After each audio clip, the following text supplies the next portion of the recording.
fruits sont mangeables, le ton vert est propre. Podcast avec Stéphane Destiny de Business au Pays, prise 1. Action. Est-ce qu'il y a quelque chose à rajouter même? Non, il n'y a rien. Hein. Voilà. Il n'y a rien. Merci d'être venu à l'heure, je crois. Oui, tu m'as dit que je pouvais venir un peu en avance, donc je suis venu un petit peu en avance, petit peu. Ouais. Pas de problème. Ça, c'est quoi? C'est le sablier du temps? Ouais. C'est le maître du temps? Non, j'ai juste aimé ça. Je passais à Darty, non à But, juste en haut de Témar, j'ai vu ça. Ça m'a plu. C'était soit ça, il y a 3 objets que j'aime bien, c'est soit le sablier, soit le pendule de Newton. Ah ouais, ok. Ou les globes aussi, j'aime bien. Ouais, j'aime bien. Voilà, histoire de dynamiser un peu le Ouais, setup. ouais.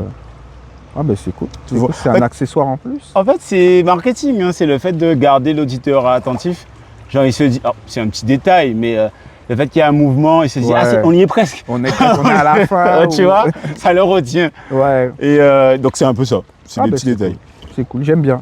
Moi, j'aime bien ce genre d'objet. Sablier, j'aime bien. Globe aussi, j'aime bien. Donc, on se rejoint sur certains points. Bon, là, pour une fois, je suis face à un expert des podcasts. Je suis pas parce que tu encore accompagnes, Business au Pays accompagne les entrepreneurs, les podcasteurs, tout porteur de projet, à vrai dire. C'est quoi votre domaine de compétences? Genre, ça englobe jusqu'où? Je vais retirer mes lunettes parce que...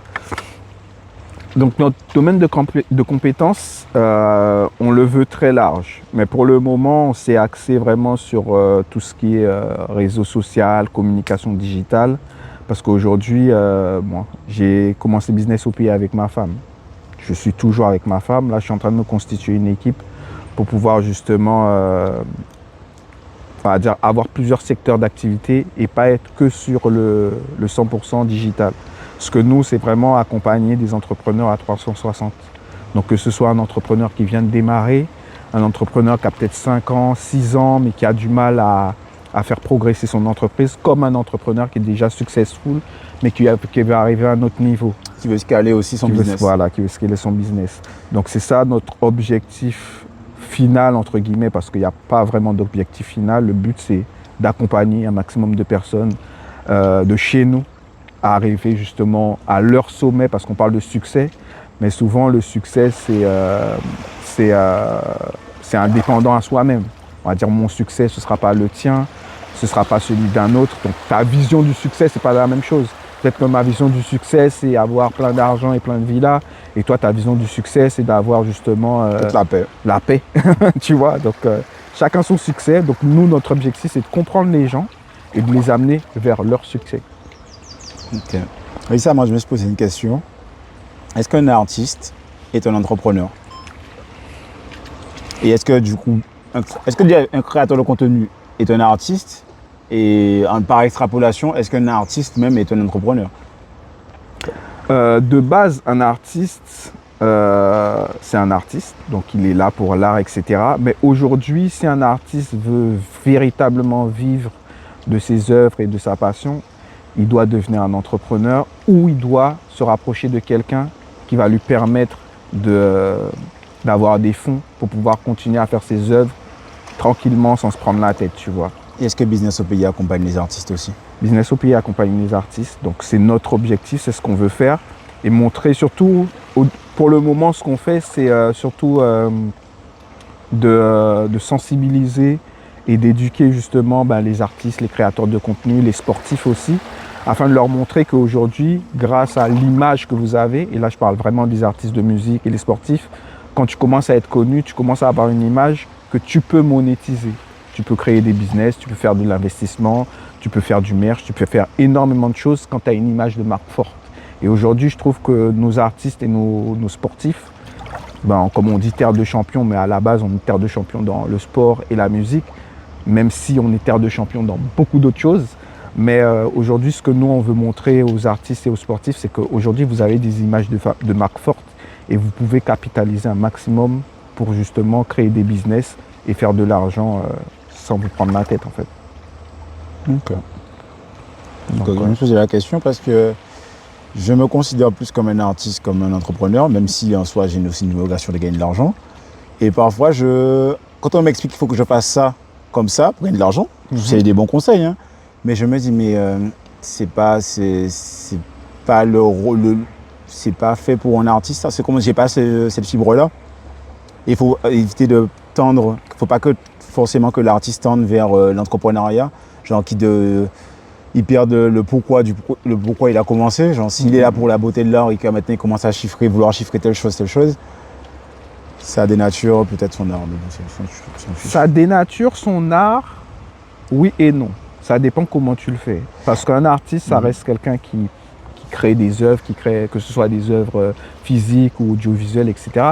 Tu crées des œuvres et ces œuvres-là, elles plaisent à un certain public. Et ce public, généralement, ce qu'il veut, c'est un morceau de ton œuvre. Donc pourquoi pas le monétiser, tu vois, afin que toi, tu puisses continuer à faire encore plus d'art. Je prends l'exemple de Jean-Michel Basquiat, c'est un artiste. En plus, tu as vraiment choisi le meilleur exemple. Je kiffe Basquiat, vraiment, je le place tout en haut. Ouais. Il n'y a que Léonard de Vinci que je me place en haut après Basquiat. Ouais. Vraiment, tu as pris l'exemple type qu'il fallait. Alors dis-moi. Moi, Basquiat, il m'a beaucoup inspiré. J'ai regardé pas mal de choses sur lui, des documentaires, etc. Et après, l'avantage qu'il a eu, c'est qu'il s'est rapproché, j'oublie comment il s'appelle, d'un autre artiste qui justement, lui, avait plus une vision business de l'art, qui a fait que lui, il a pu vendre ses peintures, etc. Et aujourd'hui, bon, les peintures de Basquiat, elles sont Moi, c'était le plus cher. Tu vois, donc voilà. Donc aujourd'hui, grâce justement à son entourage, il a pu créer du business autour de son art et il a pu exprimer son art sans qu'on lui prenne la tête, tu vois. Parce qu'aujourd'hui, c'est Basquiat et il peut faire ce qu'il veut. Mais à ce moment, heureusement, il a eu quelqu'un pour l'épauler. Parce que j'avais surtout la vision de Basquiat qui s'est vraiment consacré à l'art de façon puriste, sans regarder la monétisation. Ouais. Et un jour, les gens ont fini par comprendre ce qu'il faisait avec du temps. Et il est devenu riche. Mais du coup, il n'a pas couru après l'argent. Et du coup, quand j'avais trouvé ce jeu-là, j'étais en débat avec des entrepreneurs de The Box, qui m'expliquaient que leur vision n'est pas fausse, hein, mais que du coup, il faut make money avant la bohème de l'art.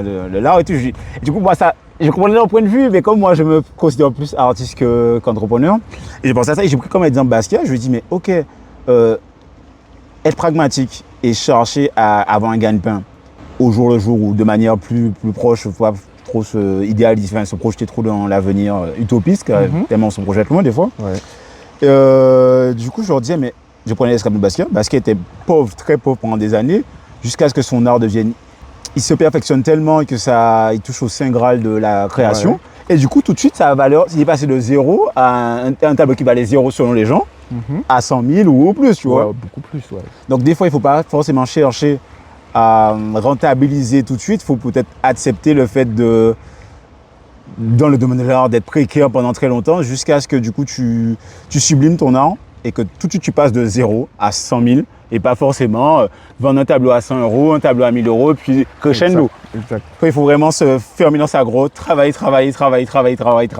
Alors que ton niveau est déjà bon, hein, s'il faut. Oui. Mais parfois, pour que ça fonctionne, il ne faut pas que ce soit juste bon, il faut que ça soit excellent. Ouais. Il faut que le public capte aussi ce que toi, tu veux exprimer. Et c'est pas mal de ça dans la création de contenu. La création de contenu, c'est un long chemin où tu n'es pas monétisé, les gens te voient, mais d'un genre. Et jusqu'à ce que tu arrives vraiment dans un top.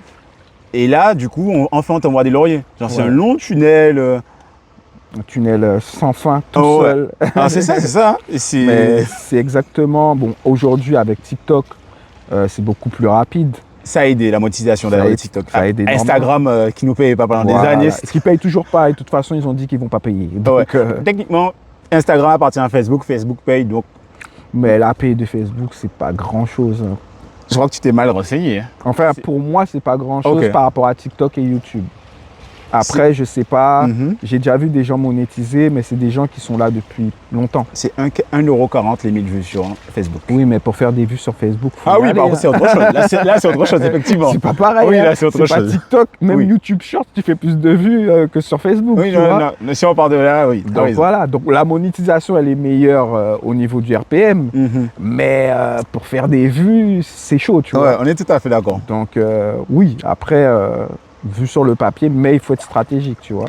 Mais comme tu disais, moi j'ai regardé le reportage de Squeezie et j'ai étudié beaucoup de youtubeurs francophones, pas les américains parce qu'eux ils sont dans un autre monde.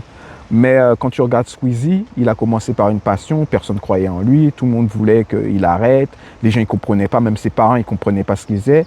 Et dans le reportage, il te montre bien que c'est son père qui voulait qu'il continue et sa mère, elle était contre. Et finalement, lui, il a continué. Et il est devenu très bon et il est devenu le Squeezie d'aujourd'hui.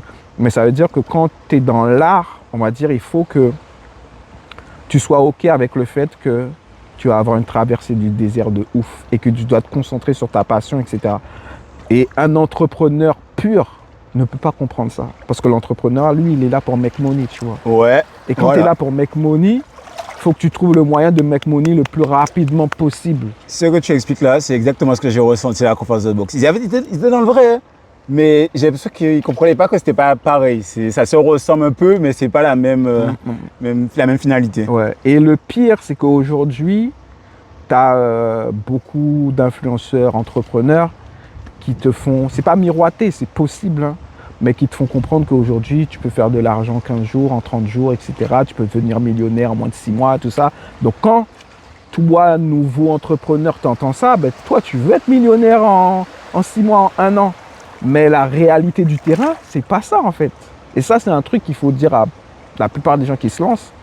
Tu ne seras pas millionnaire en 6 mois, en 1 an. Sauf si tu trouves l'idée du siècle ou un truc extraordinaire ou je sais pas, tu trouves un tips ou un truc où ça te permet d'aller vite. Mais sinon, dans l'entrepreneuriat classique, c'est pas possible. Okay. Alors, j'ai une question pour toi.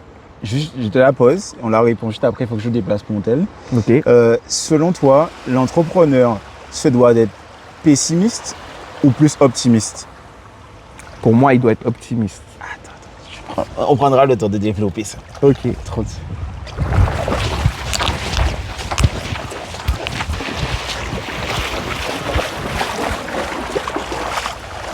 Là, on est bon. Donc, pour toi, Stéphane, l'entrepreneur se doit d'être plus optimiste ou plus pessimiste? Je développe un peu. Vas-y. Parce qu'il y en a qui pensent que être entrepreneur, c'est voir des solutions partout. Mm-hmm. Et à contrario, il y en a d'autres qui disent que être entrepreneur, c'est justement voir éviter le trou. Genre, toujours voir en négatif et du coup... C'est un peu des deux d'ailleurs. Ouais. Après, personnellement, je te dirais qu'être un entrepreneur, c'est pas voir des solutions partout, c'est apporter des solutions, enfin voir des problèmes et apporter des solutions à tous ces problèmes. Donc être réceptif des problèmes, ça ne veut pas dire être pessimiste, c'est tout de suite, comme un docteur, il va diagnostiquer un truc. Donc être très bon dans le diagnostic, ok, là il y a un problème, boum, avoir tellement de connaissances et de savoir que direct, tu as la solution à ce problème-là. Donc c'est ça. Et un entrepreneur, donc tu m'as posé la question tout à l'heure, est-ce qu'il doit être pessimiste ou optimiste? Je dirais qu'il doit être optimiste, mais optimiste réaliste, pas rêveur. On va dire quand on est entrepreneur, on a tous des rêves, on veut tous réaliser des choses extraordinaires, on a plein d'idées, mais dans la réalité, il faut être réaliste pour se dire est-ce que c'est réalisable maintenant? Est-ce que j'ai les moyens de faire ça maintenant? Est-ce que sur ce territoire, je peux faire ça? Est-ce que si, est-ce que ça? Donc, toujours se poser des questions sur le réalisme. C'est très important de ne pas perdre ça de vue. Est-ce qu'entrepreneur, c'est pas faire de son imagination une réalité? C'est-à-dire, est-ce qu'un entrepreneur n'arrive pas trop grand, genre? Il n'y a jamais trop grand à arriver, du coup, des fois, tu peux te déconnecter de la réalité, mais faire émerger ou faire sortir de terre ton imagination. Bien sûr. Moi, je pars du principe où oui, si tu es un entrepreneur et tes rêves ils sont petits, tu auras des petits résultats et de petites réalisations. Je vais prendre l'exemple de Elon Musk, Jeff Bezos, Walt Disney, toutes ces personnes-là, le gars qui a créé Netflix, tu crois qu'ils ont des petites visions? C'est des gars, ils sont mégalos, ils ont des visions que si tu rentres dans leur cerveau, tu te dis mais ces gars-là, ils sont fous. Mais on a besoin de gens fous pour pouvoir évoluer, on va dire. Après, on a besoin de gens fous réalistes, parce qu'ils se disent ouais, ça c'est réalisable en faisant ça. Et des gens fous aussi qui sont connectés à la réalité de notre environnement, de la Terre. Parce qu'il y a beaucoup d'entrepreneurs qui sont mégalos, prêts à tout, mais ils ne pensent pas aux répercussions de ce qu'ils font en fait. Et c'est là où il y a un problème avec les grosses entreprises.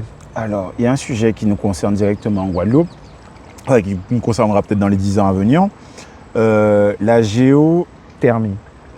ingénierie. Ouais. C'est-à-dire le fait que l'homme se pense capable de rectifier les désagréments que la pollution, que notre surconsommation a pu faire. C'est-à-dire...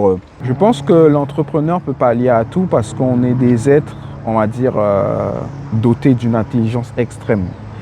Le problème aujourd'hui, c'est que beaucoup d'entrepreneurs, et on avait ça, enfin, on l'a toujours sur le territoire africain, se déconnectent de la nature. On va dire, nos anciens, nos entrepreneurs, toutes les personnes qui faisaient des choses en Afrique, qui développaient des technologies, etc., ben, ils étaient connectés aux lois de la nature, à la terre, à l'univers, etc., etc. Et j'ai l'impression que plus ça va, plus on est déconnecté de ça. Et aujourd'hui, on doit pouvoir se reconnecter aux lois de l'univers, aux lois de la terre, etc. et fonctionner parce que, on va dire, toutes les solutions du monde sont déjà là. Il faut juste regarder comment la nature et qu'est-ce que la nature nous donne, qu'est-ce que la nature nous apporte pour pouvoir apporter des solutions pour nous-mêmes, pour mieux vivre sur cette terre. Mais, on va dire, il faut rester connecté à ce qu'on a, on va dire. Je me rappelle pas, je te posais cette question, parce que tu as parlé d'Elon Musk, qui t'explique que la solution peut-être à l'autodestruction de la Terre, c'est d'aller sur Mars, ou à très très long terme, genre en mode pour sauver l'humanité, il faudrait qu'on s'exporte, enfin s'exporte, c'est pas le bon terme, mais... Ouais, ça peut être une solution. On va dire, je vais te donner l'exemple pendant le Covid, quand tout le monde était enfermé, qu'est-ce qui s'est passé? La nature a repris ses droits, le monde allait mieux en fait. Parce que en fait, c'est dur à dire, hein, mais dans les films on te l'explique, le virus de la Terre c'est l'être humain, réellement. Mais aujourd'hui, il faut que nous on prenne conscience qu'on peut être aussi la solution de la Terre. Donc il faut qu'on sache composer avec cette Terre. Mais ça, aujourd'hui avec toute l'industrie, tout ce qu'on a mis en place pour nous, ben, on est un peu en mode pilote automatique. Donc on ne peut plus réfléchir comme nos ancêtres réfléchissaient, étaient en harmonie avec la Terre. Et le film Black Panther, il le montre, comment les gens ils vivent, même s'ils ont le vibranium, etc. Mais ils vivent en connexion avec la nature, ils sont très connectés, ils ont une technologie incroyable, mais ils sont ultra connectés avec l'environnement, la terre, le ciel et toutes ces choses-là, tu vois. Et c'est ça qu'on doit retrouver, c'est ce qu'on perd, on va dire. Et je pense que Elon Musk, peut-être, hein, je ne suis pas dans sa tête, peut-être que lui, il se dit, on va dire, c'est deux choses. Soit il se dit, ouais, il faut qu'on fuit parce que la terre va s'autodétruire et on doit trouver une autre terre pour pouvoir se réfugier.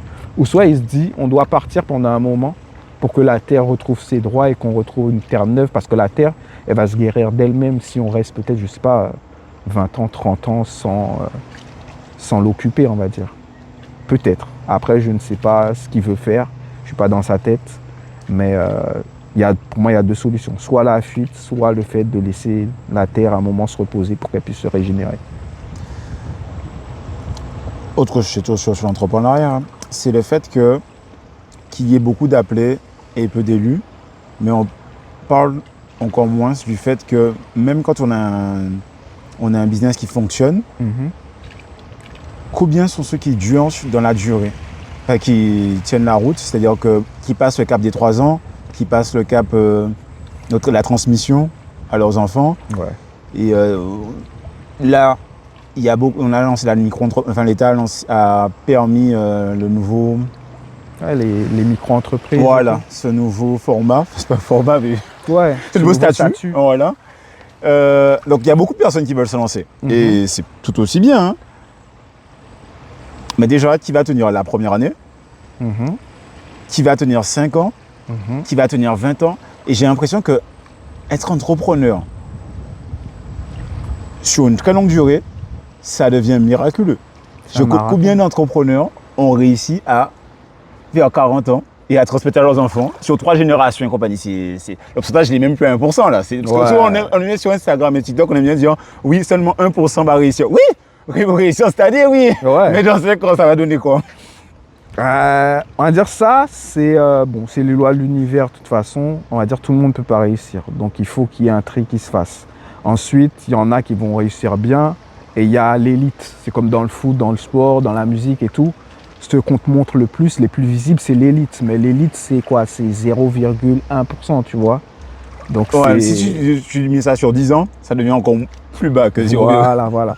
Donc, pour faire partie de l'élite, moi j'ai un ami qui dit ça souvent, le haut niveau ni Mounai.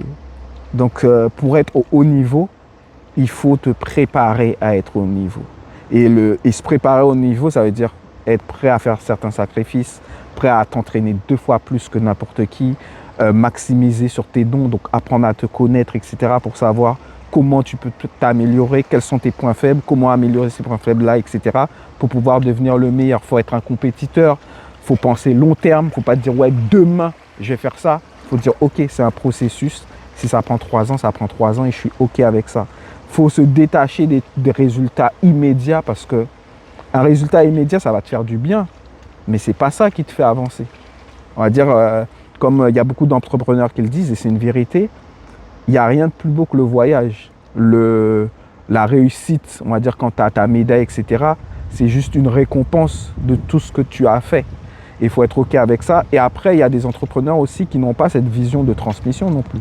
Parce que transmettre, ça veut dire devenir quelqu'un qui comprend ce qu'il a fait et d'avoir une pédagogie pour pouvoir le transmettre à tes enfants, à tes petits-enfants ou aux bonnes personnes et mettre même un process en place que tu pourras transmettre et qui sera transmissible sur plusieurs générations. Donc ça, c'est des choses que c'est même au-delà de l'entrepreneuriat. Parce qu'entreprendre, mettre des choses en place, trouver des solutions, mettre une structure, créer une structure pour que des personnes travaillent dedans, créer un système pour que ce système tourne sans toi, c'est déjà un travail. Ensuite, comprendre ce système, créer un process qui puisse être duplicable et que tu peux dupliquer sur plusieurs générations, c'est un autre travail. Et tout le monde n'est pas capable de faire ça et de comprendre ça aussi. Parce qu'il y a beaucoup de gens qui se lancent et qui pensent que l'entrepreneuriat, c'est juste monter une entreprise et vendre tes fruits et légumes. Alors que monter une entreprise, devenir un entrepreneur réellement, c'est comprendre pourquoi ce client il vient acheter ses fruits et légumes, qu'est-ce que tu dois mettre en place pour qu'il achète ses légumes tout le temps, qui tu dois mettre en place pour que ce système de vente de fruits et légumes tourne sans toi, et ensuite comprendre comment ça fonctionne pour pouvoir le dupliquer en Guadeloupe, en Martinique et en Guyane. Mais il y a beaucoup de personnes qui restent au niveau 1, c'est-à-dire vendre des fruits et légumes. Et tu les vois dans 5 ans, dans 10 ans, faire exactement la même chose. Et le chiffre d'affaires, il reste stable ou des fois, il augmente, mais il n'y a pas d'évolution derrière. Et toi, en tant qu'entrepreneur, ben, tu te sens frustré. Tu te dis, attends, j'ai commencé à 5 ans à vendre des fruits et légumes. 10 ans après, je suis toujours là au même endroit, à vendre les mêmes fruits et légumes, etc. Tu es un être humain, tu en as marre. Tu es là pour évoluer. Un être humain qui stagne, il se tue. Il se tue, on va dire, à petit feu. Pas physiquement, mais mentalement et moralement, tu te tues. On va donner une métaphore à The Box, c'est l'eau qui stagne, elle finit par... comment dire? Tu mets un bol d'eau, tu laisses comme ça sent le remuer, statique, ouais. Ça sent mauvais, c'est pas mauvais. Alors que si tu mets une hélice, et ben du coup l'eau reste quasiment pareille avec le temps. Donc en fait, il ne faut pas stagner. Jamais. Quand tu entreprends, il ne faut pas stagner. C'est pour ça que les entrepreneurs, ils ont beaucoup d'idées, beaucoup de trucs, beaucoup de machins, parce que même ton cerveau, il te met dans un mouvement pour que tu dises, ok, je vais faire ça, mais il y a l'étape d'après. L'étape d'après, c'est ça. L'étape d'après, c'est ça. Pour que tu sois toujours en mouvement. Parce qu'un entrepreneur qui n'est pas en mouvement, comme je t'ai dit, tu meurs. Mais il y a un petit côté dangereux, c'est le fait que tu veuilles aller trop vite, dans le sens où tu commences à faire tes premiers bénéfices et de tenter d'acheter une plus grosse machine, d'investir encore plus, trop tôt, alors que tu viens juste à peine de faire 2 contrats ou 3, tu vois, enfin X nombre de contrats, mais tu n'es pas encore vraiment stable et tu veux investir encore plus et des fois tu vas trop vite, plus vite que la musique et ça peut te... C'est pour ça que je parlais d'avoir les pieds sur terre et de rester réaliste et d'être, on va dire, quand tu entreprends, il faut savoir t'entourer. Parce que moi, par exemple, moi je suis quelqu'un, il me faut quelqu'un pour me canaliser. Parce que moi je suis un fonceur, on va dire, moi je suis le genre de gars qui va faire des premiers bénéfices et acheter une nouvelle machine, employer des gens, etc., pour faire grossir le truc très rapidement. Ça, c'est une erreur. On va dire qu'il faut savoir peser le pour et le contre, savoir si c'est le moment, si c'est le bon moment, est-ce que je peux faire ça, etc. Réfléchir à quelles répercussions ça va avoir. Tout ça, c'est des calculs. Mais moi, je me suis entouré d'une personne qui est là justement, bon, j'ai ma femme qui est là, qui est réaliste, et j'ai quelqu'un à côté de moi qui est là pour me dire oui, on fait, et non, on ne fait pas. Ce n'est pas le moment. Tu as besoin de personnes pour te manager.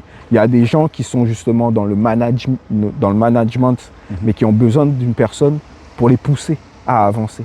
Moi, je suis celui qui pousse à avancer, et lui, il est celui qui canalise le truc.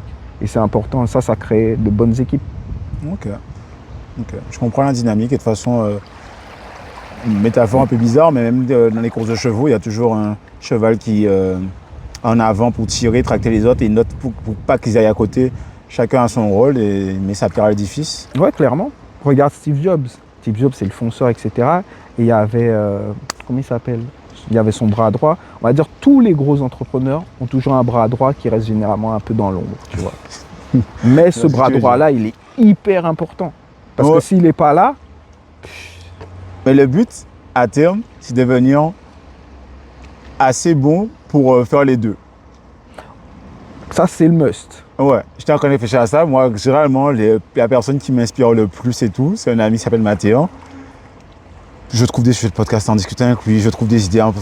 Ouais. Voilà. Et toi, c'est pas un gars des réseaux, tu peux pas le trouver nulle part. Mais petit à petit, j'ai appris à commencer à lire moi-même, commencer à me documenter, à faire mon sport et tout. Et du coup, j'ai l'impression de...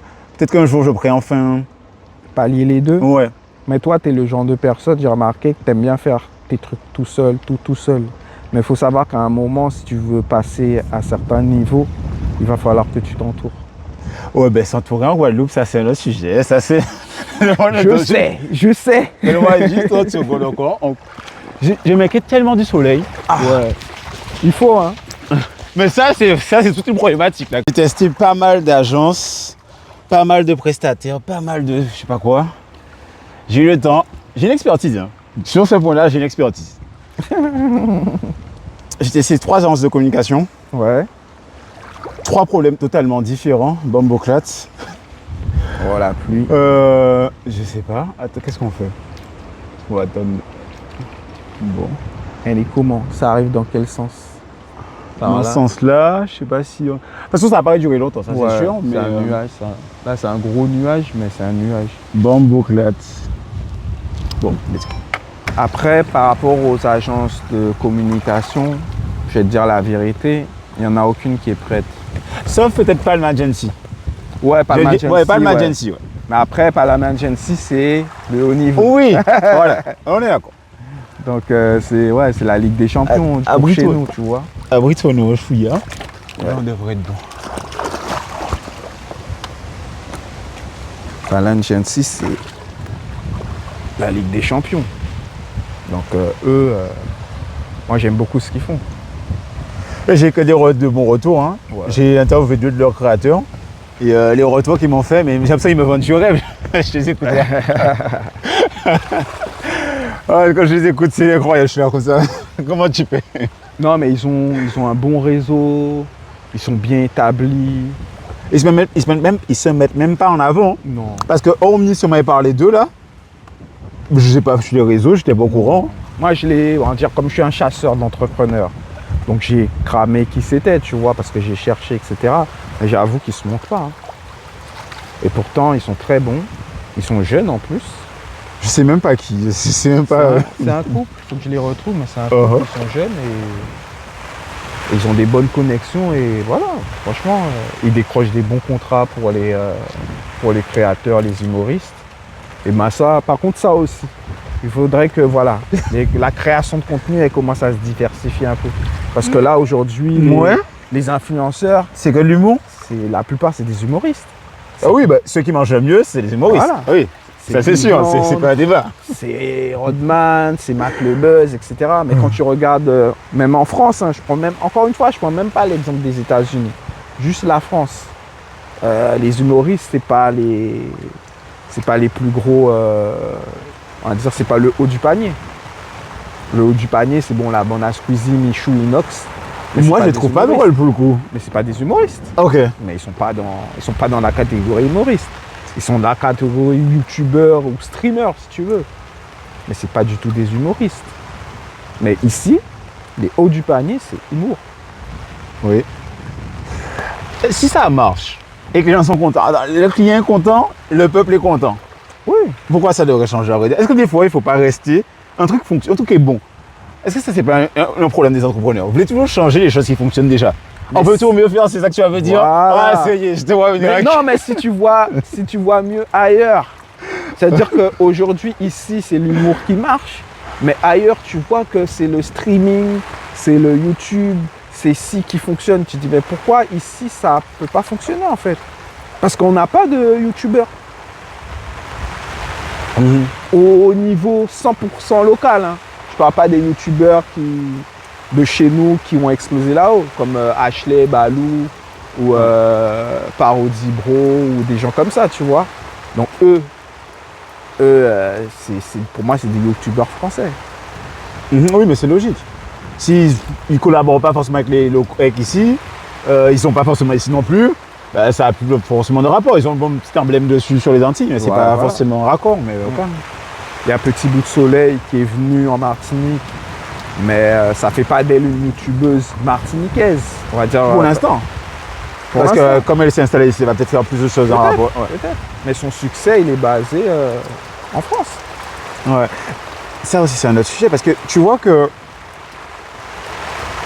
c'est plus facile de percer aux Antilles ou en métropole.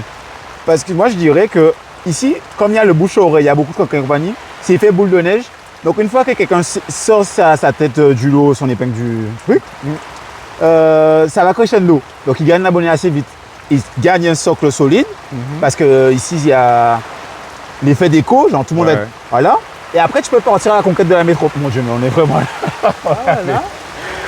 Tu peux partir à la conquête de la métropole. Alors qu'en France, c'est compliqué. Il y a plein de créateurs. Donc comment tu te distingues pour vraiment venir avec un truc de fou furieux? Avec un truc de ouf. Ouais. Mais oui, pour moi, c'est plus facile de percer ici. Hein. Ici, tu arrives, tu as 100 000 abonnés, c'est bon, tu es une star.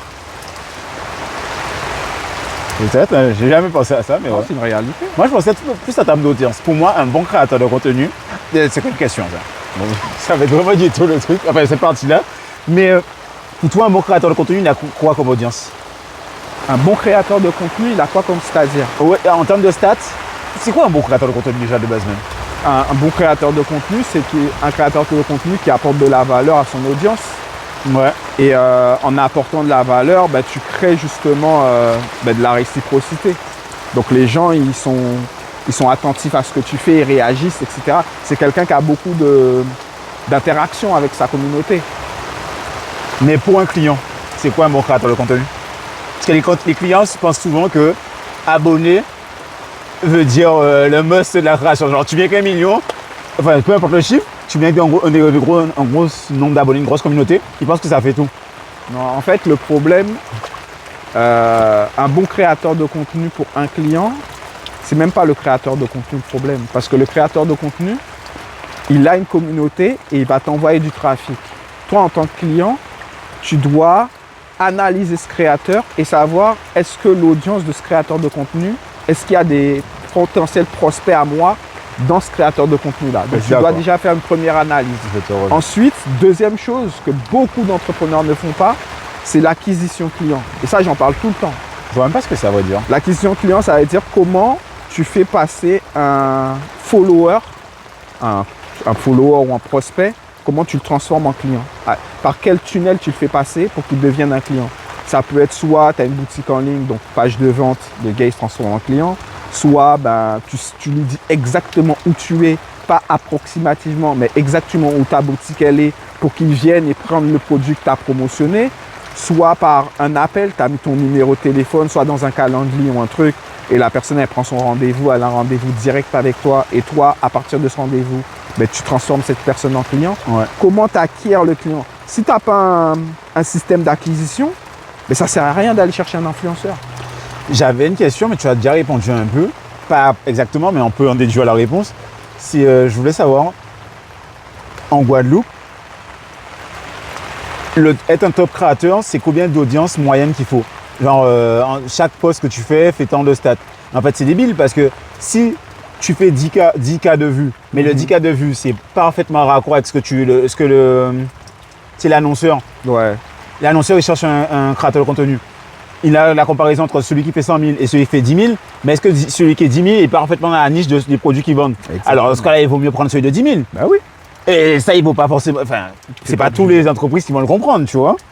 Moi, j'ai refusé un truc. C'est pas le nombre, c'est pas le meilleur indicateur. Moi, j'ai refusé un truc récemment, là. Très gentille dame, entrepreneuse de perruques et de coiffure et tout ça. Elle a reconnu mon setup, elle est passée là, elle m'a dit, j'ai fait tes vidéos, je veux travailler avec toi. Comme par hasard, mon intervenante, c'était une créatrice de contenu qui fait un peu de mannequinat, de modeling, donc c'est plus dans le raccord avec elle. Alors parce qu'elle voulait vraiment parler comme elle était vraiment sur moi et tout. Ouais. Mais j'ai préféré lui dire, mais justement, j'ai une invitée qui est dans le domaine et qui sera pertinente, parce qu'il vaut mieux que je bosse pas avec elle. Et que, parce que si je fais un contenu avec elle, elle pour les cheveux, Ouais. donc c'est pas mon domaine et ça flop, on va dire, ah, Jordan, il fait de la merde, Ouais. etc.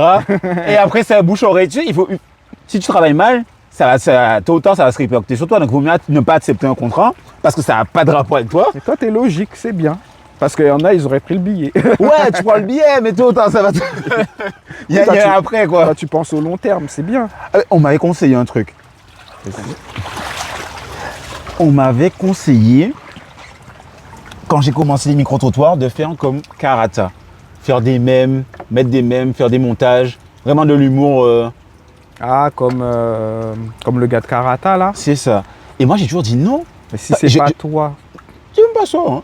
Moi, j'aime bien, je kiffe ce qu'ils font. Hein. Mais je Oui. voulais pas faire ça parce que, selon moi, tu te fais cramer au bout d'un certain temps. Genre, tu peux plus travailler à long terme.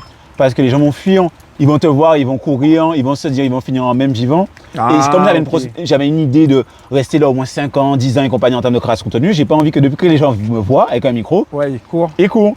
Et longtemps après, il n'y a même pas 3 semaines, un monteur m'explique que Karata arrête les micro-trottoirs parce que ça devenait trop galère à Ouais, c'est vrai. avoir des gens qui répondent à leurs questions. Je dis, tout le monde me le tannait, je vous ai dit non, parce que la revue c'est petit. Ouais. Alors, ça va passer 1 an, 2 ans, 3 ans, 4 ans, mais à un moment, tout le monde sera au courant de ce que tu fais et dès Ouais. qu'on va te voir, on va vraiment courir. Ouais. J'aurais dit, oui, si tu prends un bon billet, d'accord, mais à long terme, est-ce que ça vaut le coup? C'est pas la stratégie que tu veux. Si tu as une stratégie à court terme, c'est parfait. Si tu veux faire autre chose à long terme, ça peut être compliqué. Ouais, c'est sûr, c'est sûr. Donc on a parlé beaucoup de choses en Pendant le off, déluge. là. Pendant le déluge, là. On a parlé de pas mal de choses. Mais il y a de quoi faire encore. Hein. Bah oui. Il y en avait un, tu as dit que tu te fais accompagner par un associé et ta femme qui t'épaule. Ouais. Ma mère me tanne à me dire que pour être un bon entrepreneur, il faut avoir quelqu'un pour avoir son équilibre. Parce que selon elle, parce que mon père était aussi entrepreneur, et avec elle, même si elle était salariée, elle explique que de un, tu as besoin de quelqu'un qui a un salaire fixe dans le salariat, au cas où si tu as des coups de mou, des mois à vide. Et de deux, dans le psychisme, apparemment, si tu n'es pas en couple, si tu n'as pas de vie épanouie, même si c'est pas forcément, on peut être épanoui sans être en couple, voilà. Ouais, ouais. Partant du principe que ça doit être ça, selon elle. Est-ce que c'est nécessaire d'être en couple pour être un bon entrepreneur? C'est pas nécessaire. C'est un équilibre, mais c'est un équilibre à double tranchant. Donc tu peux être en couple, mais il faut que la personne qui est avec toi, elle soit alignée avec ce que tu fais. Ouais. Pas qu'elle soit OK avec tout ce que tu fais, mais qu'elle soit alignée, qu'elle comprenne et que c'est une personne qui te facilite le chemin.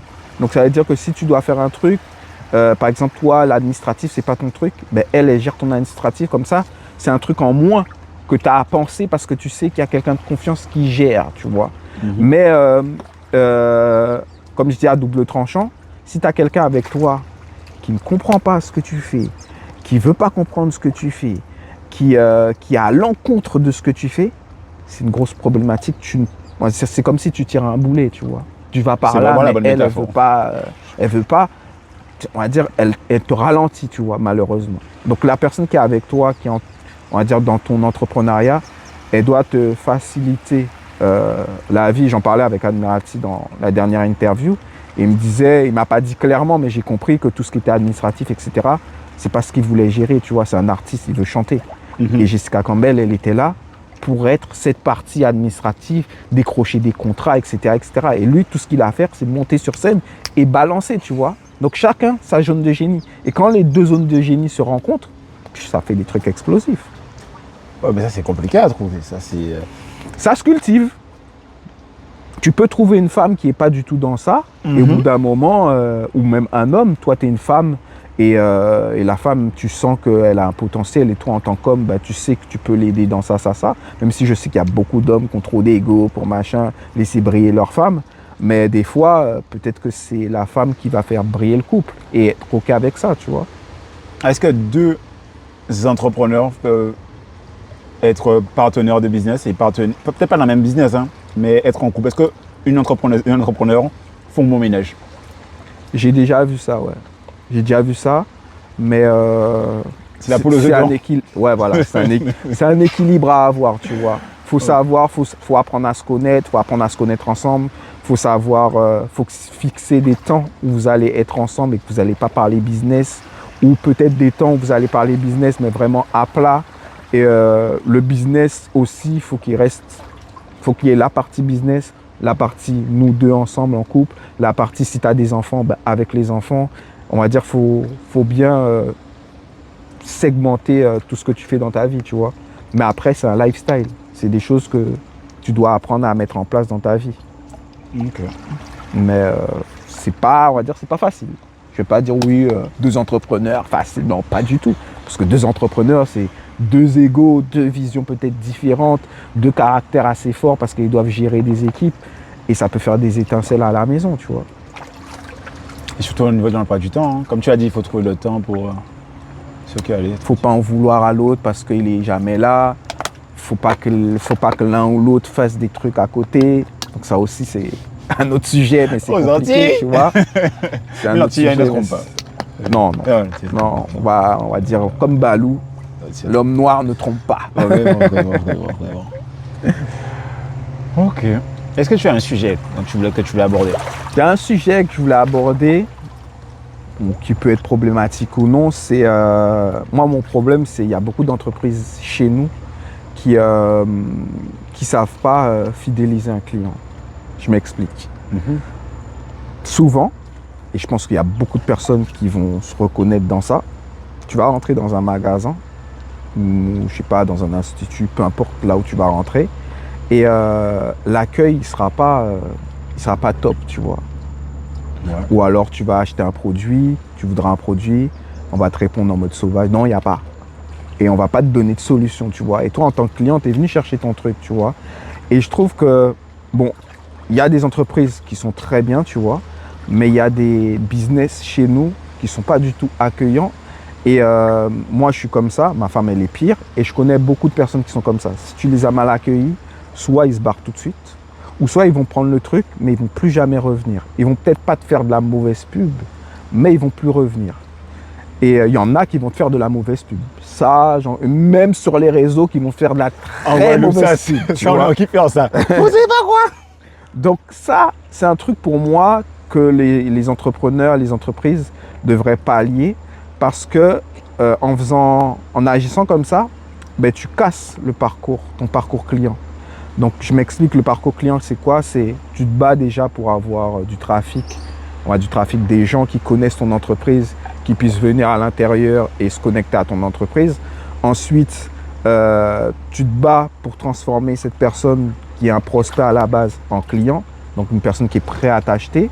Et quand la personne elle vient là, il faut que tu lui fasses vivre une expérience. Donc peu importe quand elle vient, il faut qu'elle vive une expérience. Tout c'est une expérience, c'est pas juste une transaction financière, c'est une expérience. Une fois que la personne elle a eu cette expérience, ben, elle va revenir. Et le mieux, le must, c'est quand tu arrives à transformer un client récurrent, donc un client qui revient, en ambassadeur. Ouais. Et là, tu as tout gagné. Je suis d'accord, tout à fait. Je suis totalement d'accord. Mais si tu échoues déjà à la base sur le fait de rendre ce client-là un client satisfait et même un client plus que satisfait qui va revenir, ben après, tu ne peux pas avoir le reste. Ce que tu dis, je le comprends tout à fait. Même toi, tu racontes mon vécu avec une entreprise qui s'appelle Icon Food. Ok. De base, je viens pour le repas qui était bon, elle me l'a présenté, ça m'a fait goûter.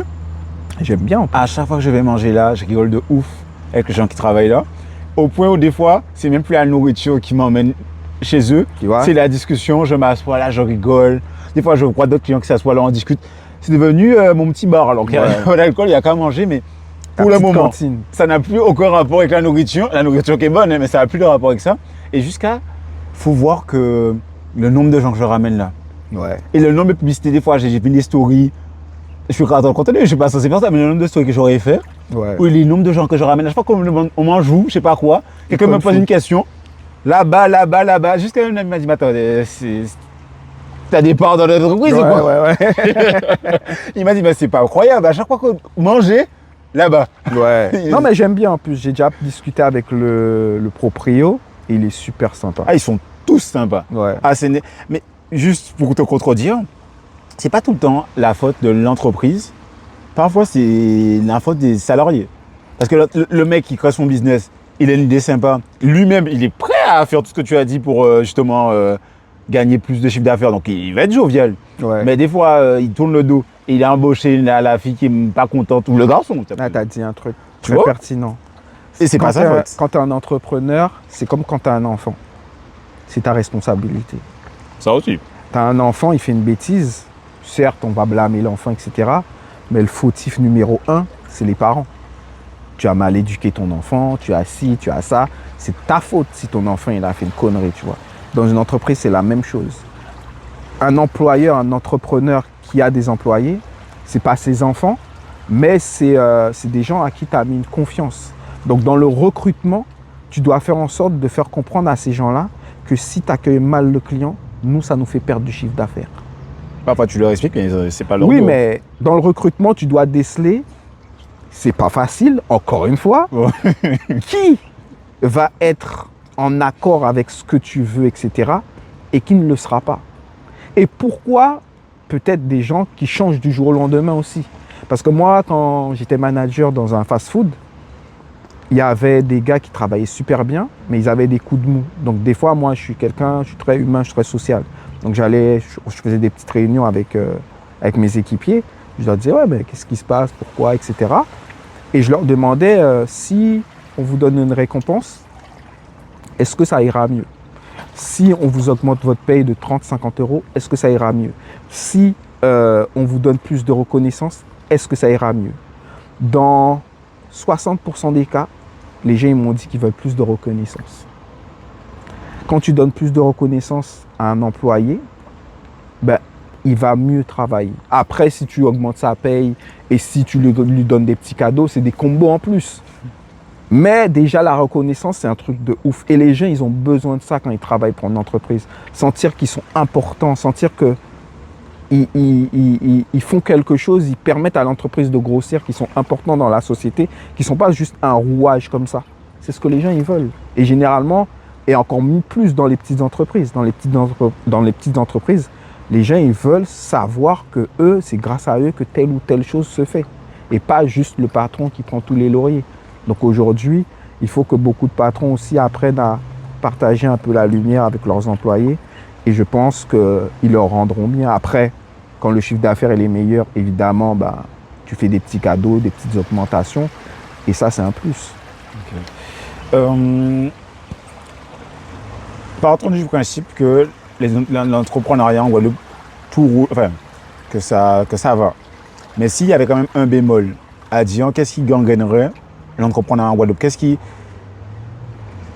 empêche la Guadeloupe d'éclore en termes d'entreprise? Qu'est-ce qui empêche la Guadeloupe d'éclore? Bon, il y a plusieurs trucs. Hein. Il y a un truc, bon, c'est le fait que maintenant ça commence à changer, mais on a du mal à s'entraider, à travailler ensemble, en communauté, etc. Donc ça, c'est une première problématique. Après, la deuxième problématique, c'est qu'aux Antilles, on a peur du changement. On a peur de l'évolution, on a peur de tester de nouvelles choses. On est toujours dans le « ouais, ça comme ça, laissez ça comme ça », tu vois.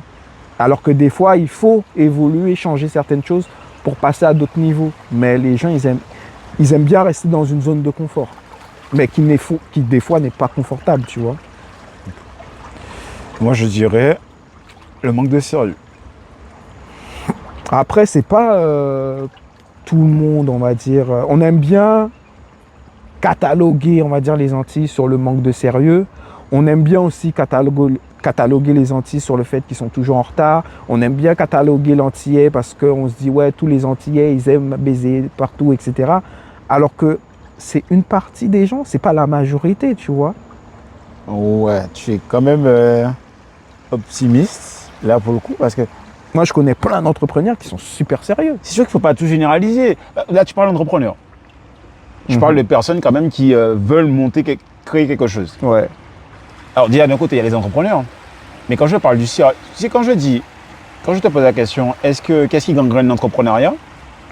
C'est pas forcément les entrepreneurs, parce que l'entrepreneuriat, il y a aussi le salariat fait partie de l'entrepreneuriat. Il n'y a pas d'entrepreneur sans salarié. Oui, c'est sauf pour la micro-entreprise, tu vois ce que je veux dire?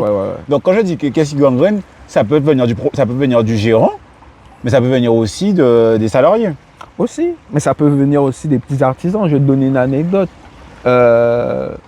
Bon, désolé, hein, mais moi, j'ai fait appel à des électriciens qui faisaient de la plomberie aussi. Les gars, je leur disais que ouais, j'ai besoin de ma maison, etc., etc. Il faut faire les travaux. Ils m'ont donné les tarifs, etc. Tu vois, ils m'ont donné les tarifs, tout, machin, tout est carré.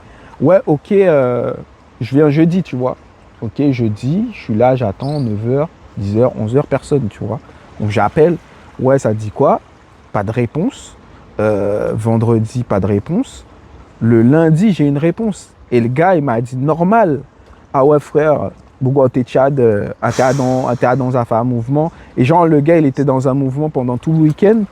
Donc, il n'a pas fait son taf, tu vois. Alors que moi, je m'en fous, en fait, de ton week-end. Si tu peux pas, dis-moi et j'irai chercher quelqu'un d'autre. Parce que je t'ai déjà donné une partie de l'argent parce que moi, je veux que mon truc, il soit fait Respecte rapidement, la deadline, tu vois. Voilà, respecte ta deadline. Et en plus de ça, je vois que tu es un jeune. Je me dis, bah, moi, je suis dans le business au pays. Donc, tu es un jeune, tu veux développer. Ben, je te donne tes sous, vas-y, on y va, on fait. Et s'il y a d'autres choses, parce qu'il y a ma belle-mère à côté qui a toujours besoin de travaux, tu vois. Et je lui ai présenté ma belle-mère. Ma belle-mère, elle lui a dit, ouais, il faut faire ça, ça, ça. Mais je ne vais pas dire à ma belle-mère, prends le petit jeune. Parce que déjà, tu n'es pas sérieux avec moi. Et même ma belle-mère, elle va dire, ouais, mais le travail, là, il a fait. Quand je vais lui dire non, elle va dire mais je veux pas de ce mec. Et quand je t'ai parlé, je posais cette question-là, je pensais principalement aux artisans. Ou comment on dit encore Après, il y a des artisans très sérieux. Moi, je suis tombé sur des gars pépites. Dans le bâtiment, j'entends souvent des histoires comme ça les maisons sont pas remises dans les temps. Il y a toujours des frais annexes qui te demandent de repayer en plus. Ouais.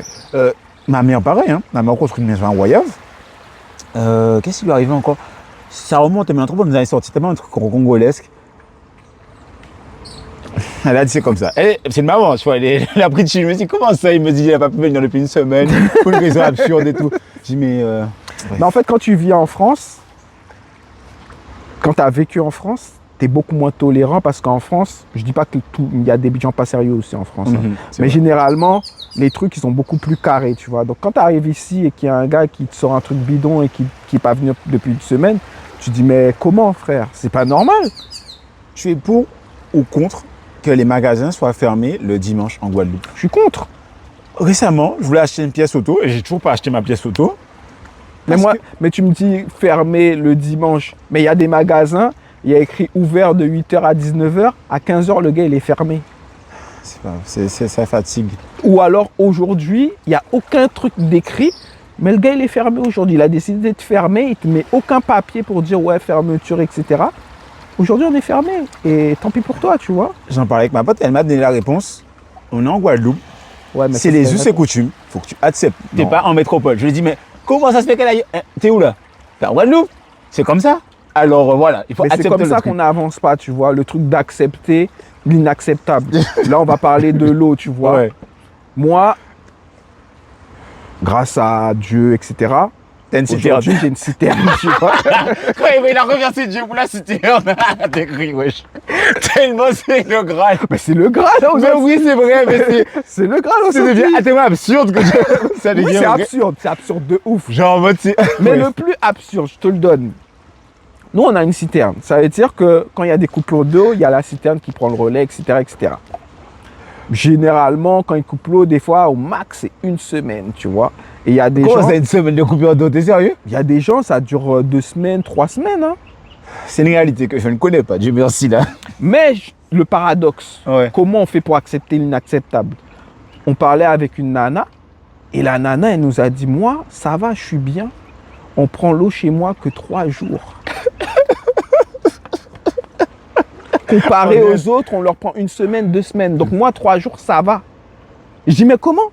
Tu peux même pas 1 jour sans justificatif, c'est pas acceptable. Donc comment tu fais pour me dire, toi, ça va, on prend l'eau que 3 jours? Donc ça veut dire qu'aux Antilles, malheureusement, des fois, on accepte l'inacceptable. Et ça, on peut pas avancer comme ça. Ouais, ça c'est la Pas réponse. avancer comme ça. Et quand les gens ils disent, mon père il me dit ça souvent, ouais mais non, c'est normal, nous en Guadeloupe, ouais mais nous en Guadeloupe. Non, il n'y a pas de mais nous en Guadeloupe, ça va pas, c'est un problème, il doit être résolu, tu vois. Donc si on accepte tout, ben, ça veut dire qu'on peut tout faire et juste sortir l'excuse, ouais ben on est en Guadeloupe. Eh ben t'es fort, hein, parce que moi j'étais très comme ça, j'ai vécu 6 ans en métropole, je suis arrivé, j'étais très révolté, même encore quand t'es jeune, quand t'as 17 ans, 18 ans et que les anciens t'expliquent que c'est comme ça que la Guadeloupe fonctionne, Ouais. t'es révolté. Et maintenant je suis plus, j'avoue, je me suis ramolli, je suis en mode ah c'est la Guadeloupe. Moi je me casse pas terre, c'est la Guadeloupe. Et voilà, je suis dans le. Après je me révolte pas, tu vois. Je vois, j'analyse, je comprends, je dis ok, c'est la Guadeloupe, mais si je trouve une solution, je trouverai une solution, tu vois.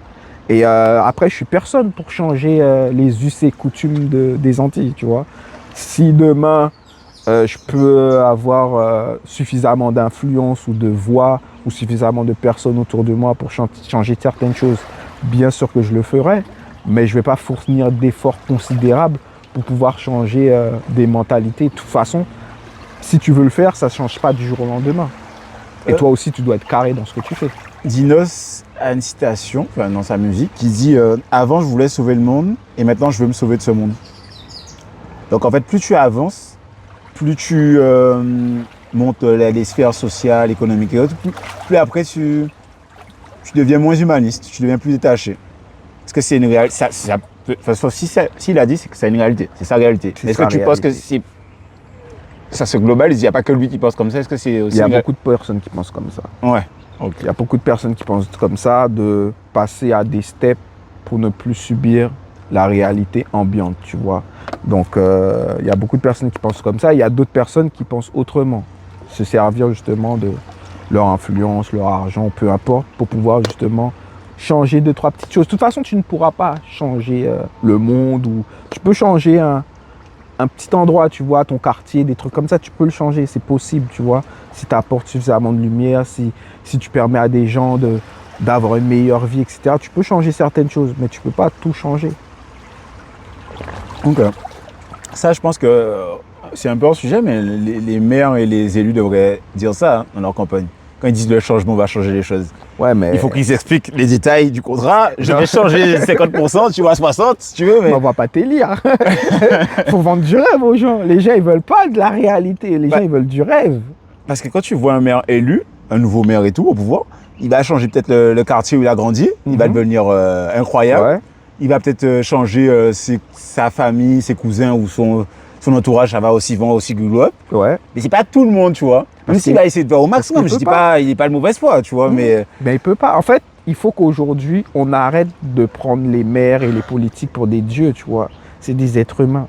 Les gars, ils ont des champs d'action qui sont restreints parce que tu as le budget, tu as telle loi, tu as le gouvernement, tu as ci, tu as ça. Donc, quand tu vas promettre la lune, mais il faut que tout le monde soit conscient que il ne peut pas réaliser la lune, tu vois. Il va promettre, mais ce n'est pas réalisable, tu vois. Tout ce qu'il va promettre n'est pas réalisable. Il y a certains trucs dans ce qu'il va promettre qu'il va pouvoir faire. Maintenant, j'espère pour toi que tu seras dans ce qu'il va réaliser et être OK avec le fait que, voilà, il n'a pas pu faire ça, il n'a pas eu le temps ou des trucs comme ça, tu vois. Parce qu'un maire et un politicien, ils n'ont pas des budgets illimités, ils n'ont peut-être pas aussi les bonnes personnes autour d'eux pour faire les bons choix aussi. Et puis après, c'est peut-être pas non plus une bonne personne. Parce que quand tu promets des trucs, parce que comme on dit, comment on dit ça? Le truc est pavé de beaucoup de bonnes intentions. L'enfer est pavé de bonnes intentions. L'enfer est pavé de bonnes intentions. C'est en voulant bien faire que parfois on fait le mal plus vastement. Voilà. Donc toi, tu viens avec toutes tes bonnes intentions, mais quand on te met un sac d'argent et on te dit, ouais, voilà, par contre, ce que tu as dit là, on va faire autrement. faut savoir dire non à ce truc. Alors que toi, à la base, t'es pas quelqu'un de riche, etc. Tu arrives en politique et on te met des billets sous le nez. Il faut avoir les couilles de dire non, moi, je veux pas ça et je fais ça. Il y en a plein qui prennent le sac d'argent, tu vois. Tu as connu l'époque des Incroyutibles, toi? C'est ta génération. Ouais. À l'époque, avec Sylvie Cornet, c'est le seul que j'ai retenu d'ailleurs, mais je sais qu'il y avait une équipe, ils étaient plusieurs. Ouais. Mais j'étais pas encore en Guadeloupe, moi. Ok. J'étais en France. Moi, j'ai pas connu. Je pensais que tu allais pouvoir m'en parler, mais moi, j'ai pas connu. Donc Non. Ok. Moi, c'est quand je suis arrivé, j'ai vu qui il était, j'ai pu un peu analyser. J'ai dit, ah ok, il fait de bonnes choses. Bon, il est beaucoup critiqué. Après, il a eu son affaire et tout. C'est un sujet dont j'ai parlé hier. Pas forcément resté cornet. Hein. J'étais avec à la Creole Beach. Ouais. Je commence à discuter avec un monsieur entrepreneur d'ailleurs dans l'audiovisuel, dans la sono. Il vend des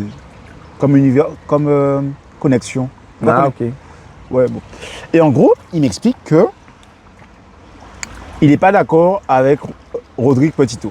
Il n'est pas d'accord avec Domota. Il n'est pas d'accord avec la plupart des politiques. Il n'est pas d'accord avec plein de gens. Ouais. Après, des fois, on discute. Et il est d'accord avec qui en fait en vrai? C'est ça. Il est d'accord avec certaines de leurs idées, mais il explique que oui, Rodrigue Petito, c'est un ancien criminel. Ouais, et lui, l'entrepreneur, il n'a jamais été en prison et compagnie. Je lui dis, mais attends, tu es là pour l'idée de la personne? Tu es là pour l'idée ou tu es là pour l'homme? Mais à un moment, on va pas avancer. Malcolm X, il a fait de la prison à la base. Et c'est devenu un leader noir incontesté. Moi, j'adore Malcolm X. Et tu vas me dire, ouais, mais Malcolm X, il a fait de la prison. Oui, il a fait de la prison. Mais après, qu'est-ce qu'il a fait derrière? Ce qui va dans le bon sens, il fait avancer les choses. Maintenant, il s'est repenti, il va être dans le bon chemin et faire avancer tout le monde avec lui. Ouais. Parce qu'à la recherche de l'élu parfait. Ouais. Je lui dis, mais c'est pas possible, tu vas jamais le trouver. Ben, ça on va n'existe jamais être pas. d'accord. C'est utopique. Mais il m'a sorti un truc. Et encore, il m'a sorti que le problème avec Domota, c'est que c'était il était anti-gouvernement, mais il fait partie du gouvernement. Genre, c'est un peu hypocrite de sa part. Alors, c'est vrai, parce qu'il est directeur de la CAF, Ouais. ou vice-président. Ouais, Tu vois ça, ouais. On lui disait, mais oui, mais tu mènes les gens à l'abattoir parce que du coup, quand tu as mené LKP, enfin, ce qu'il m'expliquait, qu'il a mené LKP, mais en même temps, lui, il était à l'abri. C'est une réalité, c'est un fait. Il était aisé, en plus, il était fonctionnaire. Et il disait à des gens prolétaires de le suivre là-dedans, mais selon moi, dans la bonne voie. Mais le problème, c'est que il n'y a que les fonctionnaires et que les gens bien placés qui sont bien placés pour pouvoir mener des luttes sociales. Parce qu'une fois que ta lutte sociale, elle réussit ou pas, et surtout si elle ne réussit pas, tu ne pourras plus jamais travailler parce qu'on va te mettre des bâtons dans les roues. Donc en fait, il faut déjà que tu sois à l'aise. Il faut dire que tu es peut-être la sécurité de l'emploi dans le fonctionnariat ou que tu sois un entrepreneur qui a de l'argent. Ouais. Et forcément, les leaders seront forcément entre guillemets hypocrites parce qu'ils leadent des gens prolétaires alors qu'ils ne le sont pas. Mais en même temps, un prolétaire ne peut pas se permettre de mener ce genre de lutte. Mais non. Oh, je lui dis, mais c'est logique. Si tu cherches le mendiant qui va mener une guerre, ça ne va jamais arriver, ça. Clairement pas. Clairement pas. C'est ce que les gens ne comprennent pas. Pour mener un mouvement, c'est de l'argent.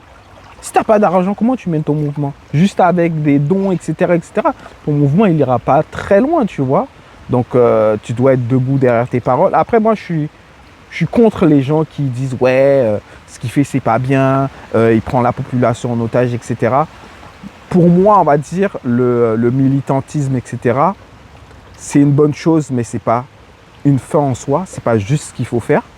Le militantisme, c'est bien parce que ça permet de réveiller une population et de montrer des réalités qui sont cachées. Donc aujourd'hui, s'il n'y avait pas LKP en 2009, ben on ne saurait pas jusqu'à aujourd'hui comment on se fait avoir sur les prix et comment voilà, le système il fonctionne et comment le système il nous, entre guillemets, encule, tu vois. Aujourd'hui, le mouvement LKP... C'est plus entre guillemets. C'est moi, voilà. Aujourd'hui, LKP, ça a permis... Mais avant LKP, il y avait d'autres mouvements qui ont permis à LKP d'émerger. LKP a permis à d'autres mouvements d'émerger. Et aujourd'hui, c'est le RPRAC. Mais le RPRAC, c'est encore une fois un mouvement pour pouvoir alerter la population, dire à la population, regardez. C'est à la population de faire la suite aussi. Maintenant, il y a la population, il y a d'autres institutions qui doivent prendre le relais, jusqu'aux politiciens, tu vois. Donc, eux, ils ont fait leur taf. Chacun doit être dans son rôle. Le mouvement militantisme a fait son truc et il y a d'autres personnes qui doivent prendre le relais. Comme il y a un gars qui, je vois sur TikTok, je ne suis pas contre lui, mais il a raison dans un sens, mais j'aime pas son approche quand il parle de boycott. Ouais. Le boycott, c'est une solution. C'est la population qui doit prendre conscience qu'elle doit boycotter. Ouais. Mais pour que la population boycotte quelque chose, il faut déjà amener une union. Il faut que les gens ils soient unis. Il faut que les gens ils comprennent qu'est-ce que ce boycott il va leur apporter. Parce que personne ne va te suivre dans ton mouvement s'il n'a pas un truc à gagner. C'est malheureux, triste, tu ouais, vois. là, ouais. Donc, je ne vais pas te suivre dans ton mouvement alors que j'ai rien à gratter, tu vois. La plupart des gens, ils pensent comme ça. Si je suis bien chez moi, j'ai ma petite paix, etc., pourquoi je vais aller militer, etc. Même si, voilà, le passage à la caisse, il est compliqué, tu vois. Moi, je pense que le boycott, ça peut être une solution. Ben, il faut d'abord l'union avant le boycott. Voilà. Mais ce n'est pas une fin. Je pense surtout qu'on va commencer par l'autosuffisance alimentaire, mais pas une industrie. Hein. Que chacun ait son terre, comme à l'époque des temps souverains, et que chacun plante ses bananiers et son fruit à pain dans son jardin. Et comme ça, on est moins tributaire des supermarchés. Parce que, ok, on boycotte aujourd'hui, mais ils ont les fonds, ceux qui ont... ceux qui tiennent ils peuvent tenir longtemps. Hein. Le boycott, il peut durer un moment. Ils vont perdre de l'argent, oui, mais on va forcément retourner. Si on n'a pas de quoi se nourrir, pourquoi on a tenu et qu'on n'a pas tenu un peu plus longtemps? C'est parce qu'à l'époque, les gens avaient des bananes. Il y avait une entraide déjà à cette époque-là. Et il y avait des champs. Genre quelques mois, je vois avec ma mère, on a des bananes. On ramenait des bananes aux gens de la cité, des enfants, des parents d'enfants. Dans mon école et tout, on leur rapportait des trucs. Parce que eux, quand les magasins étaient fermés, ils étaient en plein Pointe-à-Pitre, ils n'avaient rien, tu vois. Ouais. Enfin, ouais. Tu vois. Et donc c'est ça. Il faudrait on recommence à cultiver un peu. Son petit jardin, c'est peut-être une solution. C'est une solution. C'est une solution. Ça fait partie de la... Maintenant, c'est un truc qu'il faut transmettre. Que les gens ils aient l'amour de la terre, etc., etc. Il y a plein de gens. Pourquoi avant tout le monde arrive à le faire? Pourquoi on n'est pas plus incompétent? Parce qu'il y a une transmission, parce qu'il y a eu un truc, on va dire. Regarde, moi, quand je venais aux Antilles dans les années avant de venir habiter ici, dans les années fin des années 90, début 2000, quand tu allais chez un tonton, une grande tante, etc., on te donnait toujours plein de fruits et légumes. Tu avais même de quoi vendre ou donner à d'autres personnes. Maintenant, ça, c'est fini. Parce que les gens plantent beaucoup moins, parce qu'il y a beaucoup moins de transmission, parce que les gens ont beaucoup moins de terre aussi, et parce que les gens, maintenant, quand ils ont des terrains, ils veulent construire des maisons, ils ne veulent pas forcément cultiver des trucs, tu vois. Donc, il y a plein de trucs qui rentrent en compte par rapport à ça, tu vois. Mais moi, je suis pour le fait d'avoir, oui, ton petit jardin. Même si c'est un truc médicinal, tu vois. Déjà, ça, c'est important. Et je ne plante pas quelque chose de contraignant à planter. Tu plantes un arbre, pas un arbuste, tu le laisses pousser là, et puis un fruit à pain, c'est trop volumineux. Ouais, je veux dire, mais un goyavier, il n'y a pas d'entretien pour un goyavier. Ouais, non. Ça pousse tout seul, ça pousse, c'est robuste, donc ouais. Ouais, c'est souple et tout. Donc les citrons, les cerises. On va le voir par une pause, mais il y a un truc que je veux te dire, c'est pourquoi on ne plante pas l'huile de ricin et la vanille en Guadeloupe, alors que c'est ce qui est beaucoup plus rentable que planter de la banane et de la canne. Ah, ça, ouais. Cette question-là, elle plairait à un ami à moi. Et ça fait non-sens. Ça revient à ce qu'on disait tout à l'heure. Quand les gens, ici, on est très dans notre zone de confort. Ça veut dire qu'on a peur ou on ne veut pas, justement, sortir de ce qu'on sait déjà faire, etc. C'est même pas du « ils bon comme ça », c'est du « laisser ça comme ça », tu vois. C'est comme ça y est, c'est comme ça, t'es là, y est, c'est comme ça, c'est bon. Non, nous, les petites plantées là, pourquoi tu veux planter autre chose? Et j'ai un ami qui est justement dans l'agriculture, depuis son enfance, tu vois, et qui, lui, il est contre le fait qu'on puisse monopoliser toutes les terres pour planter que de la canne à sucre et de la banane.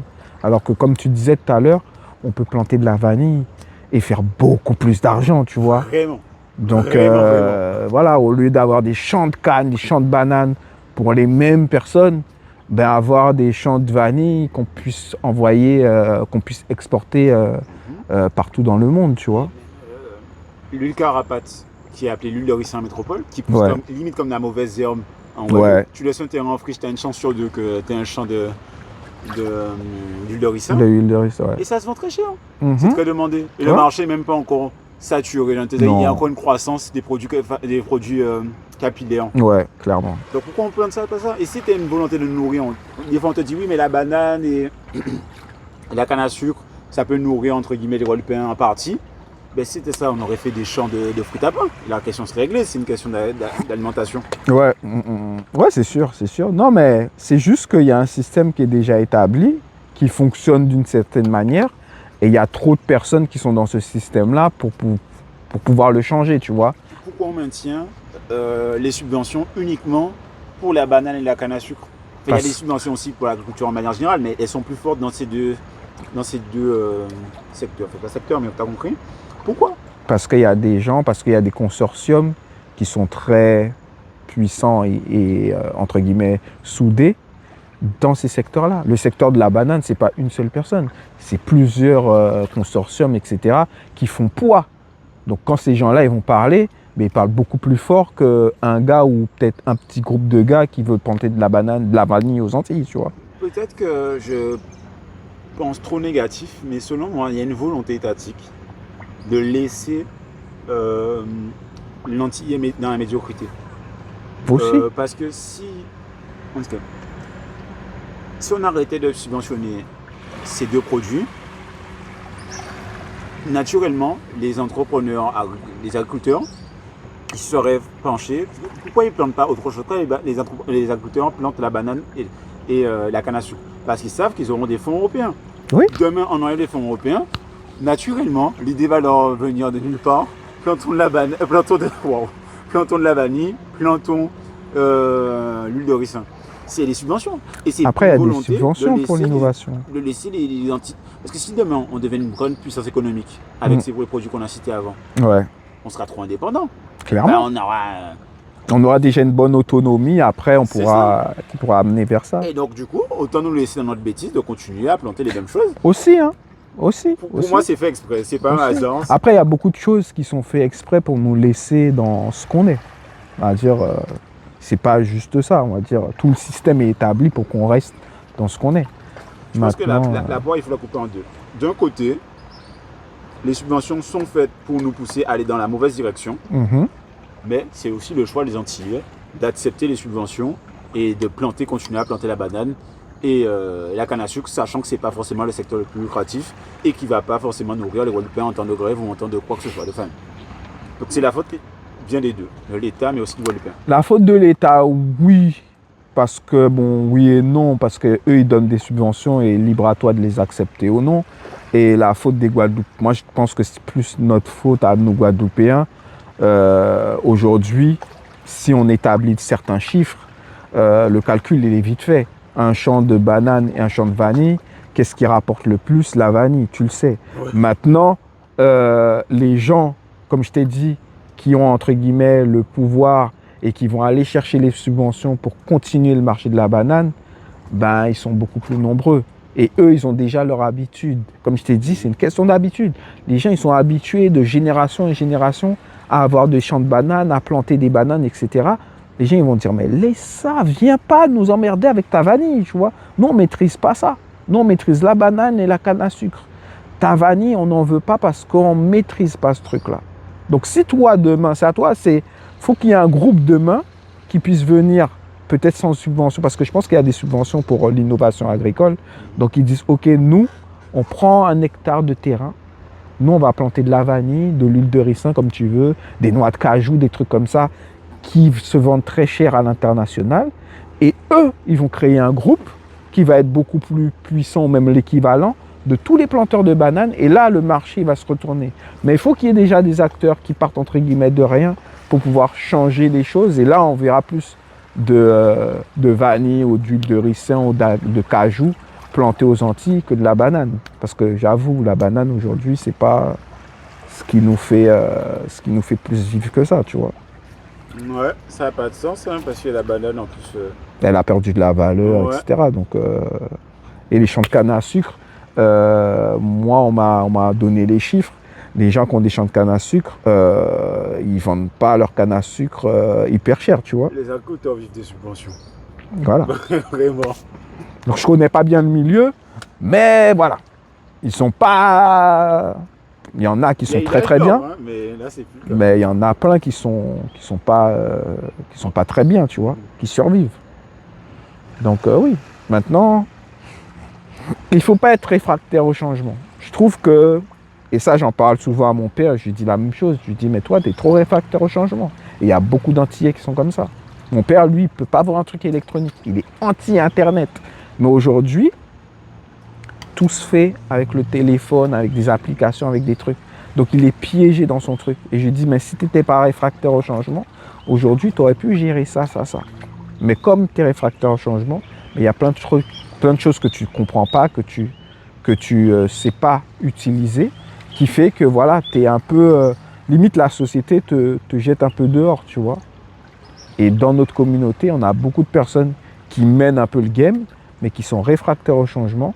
Et tant que ces gens-là, ils n'auront pas changé de mentalité, ben on va toujours rester dans ce même truc. Il y a un truc que j'aime pas et que je comprends pas. Et je préfère me dire que je comprends pas. On te dit que certains projets sont pas réalisables, sont pas possibles. Et tu vois que pour dire les termes, des mondes finis, quand ça arrange certaines personnes d'ici, le projet peut prendre forme. Je vais dire, je vais pas vous donner des exemples. Il y a des terrains qu'on a placés agricoles ou non constructibles. On te dit c'est pas constructible, il n'y a pas de projet. C'est laissé en jachère comme ça. Tu vois 5 ans après, un bâtiment sortir de terre, que finalement le cadastre autorise, tout est faisable. Oui, il y a c'est 5 ans, des fois il y a des gens, des propriétaires, des Guadeloupéens, ils ont des terrains, on fait que décider qu'ils n'ont pas le droit de construire sur le terrain parce que c'est inondable, parce que c'est agricole, parce que ça ne répond pas à l'urbanisme de la route et compagnie. Ça ne peut pas leur attacher. Et il y a des fois, je vois des maisons où des entreprises sont basées à des endroits que je sais que c'était pas faisable. C'était pas faisable il y a 5 ans, c'était pas faisable il y a 10 ans. C'est 2 poids 2 mesures, genre. C'est une question de pouvoir. Pas que financier. Il y a le financier, mais il y a le pouvoir, les bons contacts, etc. Et puis le pouvoir. On va dire quand tu as du pouvoir, tu peux tout faire où tu veux. Parce que tu arrives avec tes billes, tu arrives avec ton statut, tu arrives avec plein de trucs. Et tu dis, bon voilà, moi je veux faire ça là. Et tu ne vas pas m'empêcher de le faire. Ou si tu ne veux pas que je le fasse, tiens, soit j'ai ça qui peut sortir si jamais tu ne m'autorises pas, soit une valise, soit il y a plein de choses qui rentrent en compte. Aujourd'hui, avec le pouvoir, tu peux tout faire. Maintenant, est-ce que c'est bon ou pas? Dieu seul sait. Mais le problème aussi, c'est qu'il y a des gens aussi, ils oublient le futur. Ça veut dire que tu vas construire des bâtiments, des maisons. Ils n'oublient même pas le futur, ils s'en foutent. Ils savent qu'ils vont faire des bénéfices. Donc, ils vont construire sur un terrain, entre guillemets, agricole. Mais ils savent que le jour où, si jamais il y a une grosse pluie ou un truc, ben, toutes les personnes qui habitent là, ils sont dans la merde. Mais le gars, il est là, lui, il veut juste faire ses sous. Donc, on va construire ça. Si ça tient 5 ans, 10 ans, ben moi, je fais 5 ans, 10 ans de bénéf. Et après, le jour où il y a une grosse pluie ou une inondation, ben on verra, on va gérer, tu vois. Il y a des assurances, il y a ci, il y a ça, tu vois. Mais là, on est dans une loi de faire du cash. À l'instant T. Ouais. En même temps, on oublie souvent de se projeter. Alors, il y avait un sujet que je voulais te dire, mais là, je ne sais pas si on va l'aborder. C'était, est-ce qu'entrepreneur, c'est pas voir dans le futur? Ou est-ce que l'entrepreneur, c'est pas quelqu'un qui revient du futur parce qu'il voit que c'est réalisable là? Et c'est ça, être visionnaire?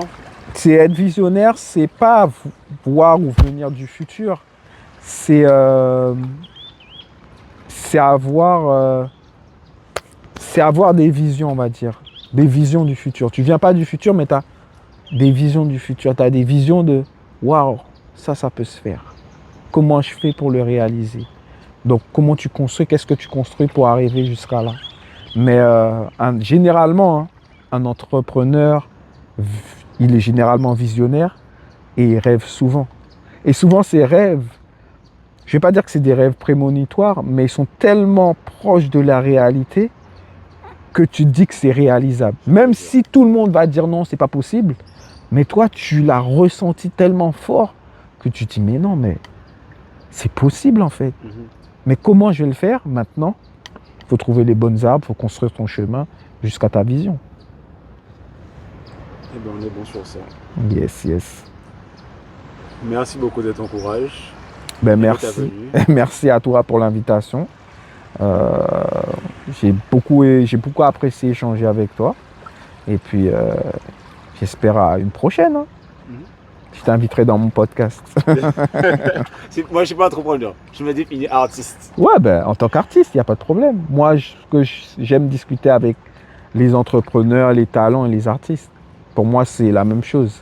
Terre de Champions, vous êtes des gens qui sont là pour briller. Donc, c'est dans la même dynamique.